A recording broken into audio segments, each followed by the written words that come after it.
The Shadow Within, Part 4. Are you okay? Jack's concern pierced through her shock. Fine, she lied, forcing strength into her voice. She could not afford to unravel, not when so much depended on her resolve. We can't doubt ourselves anymore, Sara said, the name tag resting ominously on the table between them. Her blue eyes were steadfast, unwavering despite the fear that clawed at her insides. Sara's footsteps echoed through the deserted streets of her neighborhood, a hollow sound that mirrored the emptiness she felt within. She wrapped her jacket tighter around herself as if it could shield her from the creeping dread that had taken root ever since Jack's decline began. The shadow on her hand seemed to pulse with a life of its own, a dark stain that no amount of scrubbing could remove. Fresh air will help, she lied to herself, inhaling deeply, only to taste the metallic tang of fear that clung to her tongue. Her piercing blue eyes scanned her surroundings, always searching, always wary. She didn't need companionship, solitude was both her armor and her curse. As she turned a corner, a figure emerged from the twilight haze. Dr. Michelle Simmons, with her shoulder-length black hair swaying gently, walked towards her with purpose. The psychiatrist's warm, brown eyes found Sara's, reflecting a concern that felt foreign to the solitary woman. "Good evening, Sara," Dr. Simmons called out, her voice carrying the weight of unspoken worries. "I couldn't help but notice you've been out here for a while. Is everything all right?" Sara's heart stuttered in her chest, caught off guard by the directness of the question. To admit weakness was to invite vulnerability, yet the sight of genuine worry on Dr. Simmons' face cracked her defenses just enough. "I'm trying to clear my head," she admitted, her voice barely above a whisper. "Mind if I join you?" "The evening is too beautiful to spend alone," Dr. Simmons said, stepping closer. Her presence radiated a soothing calmness that warred with the unease etched into every line of Sara's body. "Sure," Sara replied, though her mind raced. Could she trust this woman who knew Jack so well? Was it possible that Dr. Simmons held the key to understanding the darkness encroaching upon them? Dr. Simmons matched Sara's pace, her gaze lingering on Sara's shadowed hand with a knowing look. "I've noticed you've been visiting Jack quite frequently. He's a good man, and a great friend. I haven't seen him in a few days, and when I knock on his door, he doesn't answer. Is he okay? I would hate to see anything bad happen to him." The word struck a chord deep within Sara. Could she trust Dr. Simmons? Is she really a close friend of Jack's? Dr. Simmons is a psychiatrist, so she will probably think I'm insane. Hell, I wouldn't blame her. Lately I've been constantly questioning my sanity. The evening had draped a cool shroud over the neighborhood, and Sara's breath misted in front of her as she walked. Beside her, Dr. Simmons' presence was like a pillar of warmth against the growing chill of dusk. "Jack," Sara began, her voice trailing off as doubt clawed at her resolve. She hesitated, but the words bubbled up like a spring long suppressed. "He's changing, and not for the better." Dr. Simmons tilted her head, her warm brown eyes reflecting a pool of concern. "How so?" she asked, her tone even, inviting confidences without demand. Sara's fingers twitched unconsciously, seeking solace in the fabric of her jacket sleeve where the shadow seemed to pulse beneath. "It's hard to explain. You will probably think I'm crazy. He's aggressive. Angrier. There is something wrong, but it's more than just stress or illness, something dark. Like a shadow enveloping him. He's losing track of time, seeing things. I don't know how to help him." A leaf crunched under Dr. Simmons' shoe as they continued their measured stroll through the quiet street. "Such changes can be alarming," she acknowledged. Her gaze did not waver from Sara's face, searching, reading the lines of apprehension written there. "Have you noticed anything yourself?" Sara asked, her glance tentative, almost pleading. "Jack has always been a bit of an enigma," Dr. Simmons conceded with a sigh, her breath curling into the air between them. "But last couple times I saw him, his demeanor was off. You're perceptive to catch on." Sara felt a splinter of validation pierce her heart. The acknowledgement from someone else, someone professional, helped anchor her swirling thoughts. "You believe me then?" she pressed, her blue eyes searching. "Of course, I do. And I want to help, Sara." Dr. Simmons stopped walking, facing her squarely. "Whatever is happening with Jack, we'll figure it out together." "Help?" echoed silently in Sara's mind, a foreign concept after years of solitary battles. A flicker of hope sparked within her, mingling with the fear that clung to her like a second skin. "Thank you," Sara murmured, the gratitude raw and vulnerable, a contrast to her usual guarded self. "I'm not used to relying on others. It's difficult. Sometimes, the hardest battles are fought together," Dr. Simmons offered, her voice a balm to Sara's frayed nerves. "And I've got your back." As they resumed their walk, the weight of loneliness that had clung to Sara like a specter became a little less oppressive. In this moment, under the watchful eyes of the stars, she dared to lean into the possibility of friendship, of shared burdens. "Perhaps we should find a more comfortable place to talk," Dr. Simmons suggested, her eyes glancing down the street toward the soft glow of the local coffee shop. "A bit of warmth and a change of scenery might do us good." Sara nodded, her heart still fluttering like a trapped bird within her ribcage. The idea of sitting in a public place, surrounded by the murmur of voices and clinking cups, was oddly comforting. It felt like a step back into normalcy, a world away from the shadow that had begun to stretch its fingers across her life. They made their way to the cafe, the bell above the door announcing their arrival with an eager jingle. The robust scent of coffee beans roasting filled the air, infusing Sara with a sense of familiarity and grounding her in the present. Low-hanging lights cast a warm, amber hue over the wooden tables, each one a tiny island of solace for its occupants. "Looks cozy," Sara remarked, her voice steadier than she felt. She followed Dr. Simmons to a corner table, grateful for the semblance of privacy it offered. "Cozy indeed," Dr. Simmons agreed, removing her coat and draping it over the back of her chair. "I always find that a good cup of coffee can make any conversation a little easier." As they settled in, the waitress came by, leaving behind 2 steaming mugs that sent pillars of steam up into the air, carrying with them the rich, earthy promise of caffeine. Sara wrapped her hands around her cup, the heat seeping into her chilled skin, offering momentary relief from the creeping dread that threatened to overwhelm her thoughts. "Thank you for this, for listening," Sara said, peering over the rim of her mug at Dr. Simmons, who had an open, expectant expression on her face. "I'm just not sure where to begin." "Start wherever feels right," Dr. Simmons replied gently, cradling her own mug. "Sometimes the middle of the story is where the truth starts to unravel." Sara took a tentative sip of her coffee, feeling the bittersweet liquid glide down her throat. It was a small pleasure amidst the turmoil, a reminder that some parts of the world remained untouched by the darkness that seemed to be closing in on her and Jack. "Okay," she exhaled, setting the mug down and meeting Dr. Simmons' gaze. "Let's start with the night everything changed." As she spoke, Sara's mind drifted involuntarily to the shadow on her hand, now climbing up to her forearm, a tangible symbol of the encroaching unknown. Her resolve hardened. She needed to save Jack, not only for his sake but to prevent herself from succumbing to the same fate. If she could convince Dr. Simmons to help, maybe we can have a flicker of hope, a stubborn flame in the gathering dark. The low murmur of conversations and the clinking of cups provided a soothing backdrop to the tension that sat like a third presence at the small table where Sara and Dr. Simmons convened. The warmth of the coffee shop, with its amber glow and rustic wooden decor, contrasted sharply with the cold dread that had taken up residence in Sara's chest. She watched the steam rise from her cup in delicate spirals, finding an odd comfort in its simple predictability. Sara explained the events that have taken place to Dr. Simmons, purposely leaving out details of her own involvement in witnessing the monstrous world, in an attempt to sound somewhat sane. Her own voice and description of the events even sounded alien to her, detached from any reality she thought she knew. Dr. Simmons tapped a slender finger against her chin, signaling the wheels turning in her mind. "More?" Sara echoed, a frown knitting her brow. She could not shake the memory of Jack's eyes, glinting with something dark and unrecognizable. "Could be a manifestation of a deeper psychological issue, or even neurological," Dr. Simmons mused. "It's not uncommon for significant stress to trigger such reactions, but aggression and anger," she paused, considering her next words, "they can indicate something more serious, perhaps even a dissociative disorder." Sara's hands clenched tighter. Dissociative? The term felt too clinical, too distant from the man who laughed too loudly at silly jokes and who now seemed to be unraveling before her eyes. Is it treatable?" Sara asked, the hope in her voice barely masking her fear.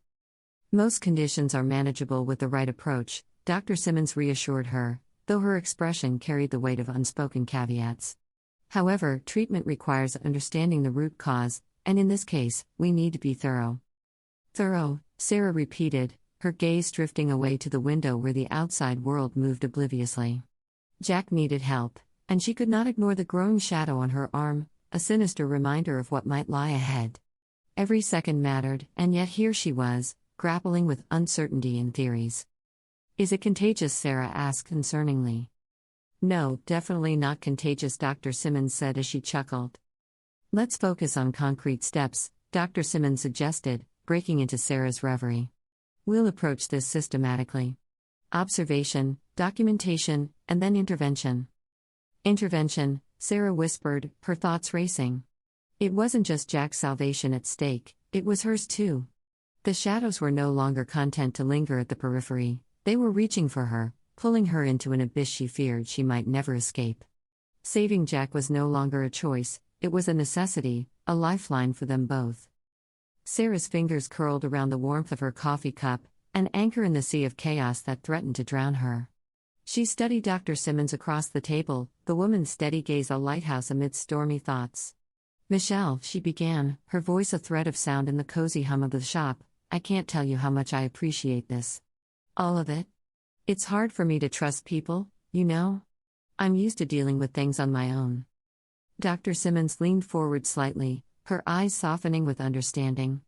You've built walls, Sara, to protect yourself. It's natural, given your circumstances. But you don't have to be alone in this. Her hand reached out, stopping just shy of Sara's, respecting the invisible boundary line. The action, so small yet laden with empathy, wove a fragile thread between them. Sara felt the unyielding solitude that shrouded her existence tremble, a sign that maybe, just maybe, she could let someone in. The weight of her solitary life was a constant companion, yet here was Dr. Simmons, offering to share the burden.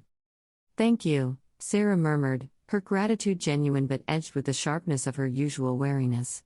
It's just. I've always found it easier to rely on myself. Fewer disappointments that way. I understand, Dr. Simmons replied, pulling back and giving Sara the space she instinctively sought. But sometimes, reaching out can make us stronger than we ever imagined. Trust is a risk, yes, but one worth taking when you're fighting against something as insidious as what Jack's facing. And you're not just fighting for him, are you? Sara's pulse quickened, a silent acknowledgement of the truth in Dr. Simmons' words. She swallowed hard, feeling the shadow on her arm like a physical weight, its darkness seeping into her very bones. The fear that clutched at her heart was a living thing, whispering of dangers unseen and paths untrodden. Whatever happens, you're not alone, Dr. Simmons said with quiet conviction, her promise cutting through the fog of uncertainty that clouded Sara's mind. I'm here to help you find the answers, to get to the truth behind what's ailing Jack. Together, we'll face whatever comes. Sara nodded, the simple motion releasing a breath she hadn't realized she'd been holding. In Dr. Simmons' promise, she found an unexpected solace, something to soothe the raw edges of her fear. There was strength in friendship, a power she had long forgotten. She looked down at the creeping shadow, the dark tendrils inching up her forearm, and knew that the fight ahead would test the limits of her resolve. Then I guess we better start preparing, she said, a touch of steel entering her voice as she met Dr. Simmons' gaze head-on. Because I have a feeling time isn't on our side. An alliance, then, Sara stated, her voice steadier than she felt. The gravity of what they were about to undertake hung between them like the dense fog that crept along the streets at night. An alliance, Dr. Simmons echoed, her eyes locking onto Sara's with an unwavering intensity. And stop calling me Dr. Simmons, I think we're beyond that at this point. It's Michelle. Sara nodded with a smile. Okay, Michelle, and the two women stood in silent accord for a long moment. There was something almost ritualistic about the moment, as if by agreeing to stand together, they had stepped into a circle of trust from which there would be no return. As they walked out of the coffee shop, the chime of the door seemed to mark their pact to the world outside. The crisp air nipped at Sara's skin, a reminder of the reality they faced. Her hand, now partly ensnared in the shadow's oily grip, flexed involuntarily. The darkness that clung to her seemed almost sentient, reacting to her fear and determination in equal measure. Michelle, I'm curious. Look at my forearm, does anything look odd to you? Sara whispered, holding out her trembling arm. The shadow had grown since the morning, now curling around her wrist and sliding stealthily toward her elbow. It shifted and billowed as if alive, its edges flickering like the flame of a candle caught in a draft. Michelle's brow furrowed as she regarded the sight. Looks like a perfectly normal arm to me. Am I missing something? Let's try something else, Sara quickly said, as she reached out to take Michelle's hand. Do you mind? Sara asked. After a nod of affirmation from Michelle, Sara took Michelle's hand. Try looking now, Sara said, hopeful. Michelle's professional calm was clearly shaken. What is this? What am I looking at? It can't be real, she admitted. She had never seen anything like this in her profession, or in her life. Her hand hovered above the creeping darkness, hesitating to touch it.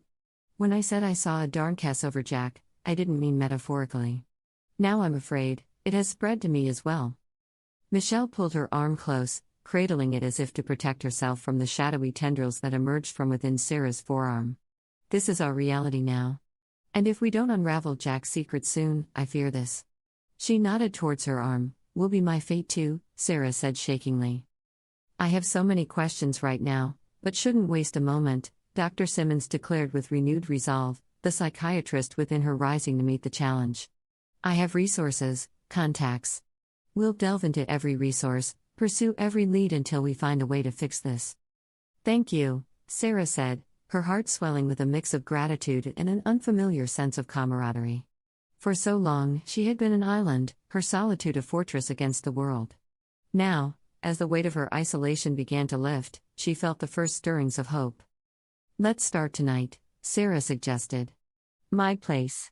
We can lay everything out, see where the gaps are. Agreed, Dr. Simmons nodded, and they parted ways, each lost in thought about the path ahead. As Sara walked home, the light of the setting sun cast elongated shadows across the ground, a haunting reminder of the darkness that now marked her. Inside, a fire kindled, a spark of defiance against the encroaching gloom. Her steps became more purposeful, each one an assertion of her newfound will to fight. She entered her house and stood for a moment in the silence, looking down at her hand once more. The shadowy tendrils reached from her forearm, eager to claim more of her. A shiver ran down her spine, but it wasn't just from fear, it was anticipation. She had been fighting alone in the dark for too long, but now there was a glimmer of hope, a promise of dawn. With Dr. Simmons by her side, perhaps they could save Jack and in doing so, save herself from succumbing to the same ominous fate. The dying embers of the day had long since given way to the thick velvet of night by the time Sara sat at her kitchen table, the overhead light casting a harsh glow over the papers sprawled before her. The air was thick with the scent of old coffee and anxiety. The clock on the wall ticked away each second with mechanical indifference as Sara ran her fingers over the inky tendrils climbing her skin. Her pulse throbbed against the shadow-like waves against a relentless shore. Patterns, Dr. Simmons said from across the table, breaking Sara's silent contemplation. It's all about finding the patterns. Right. Sara nodded, forcing her focus back to the task at hand. She traced her finger along the timeline they had drawn, a line that weaved through Jack's declining health and increasing aggression. But what do we really know? Evidence, not speculation. Let's start with the facts then. Dr. Simmons leaned forward, her eyes intent behind the reflection of her glasses. Jack's behavioral shifts coincided with the night you both first met. Have you seen anything strange in his house, something that doesn't belong there? No, I haven't seen anything strange, Sara murmured, her gaze slipping to her darkened forearm. She felt a surge of fear but quashed it beneath a steely resolve. I can't let this thing spread further. We need to understand it, to fight it, Dr. Simmons replied softly, her voice both a bomb and a call to arms. Sara met her gaze, and for a moment their shared determination bridged the gap between them, uniting them in a silent vow. They would unravel this mystery together, peeling back the layers of darkness until they reached the truth. Tomorrow, Sara started, standing up with a stack of notes in her hand, we'll visit the university library. I remember reading about local legends there, myths that might give us some insight. Good idea, Dr. Simmons agreed, gathering her own papers. I'll sort through some of my old case files, perhaps there are parallels in past patients' experiences that we've missed. I'll also consult a colleague of mine, he specializes in paranormal psychology. Maybe he'll have some insight into what this could be. Continue the story with Part 5. Don't forget to like and subscribe.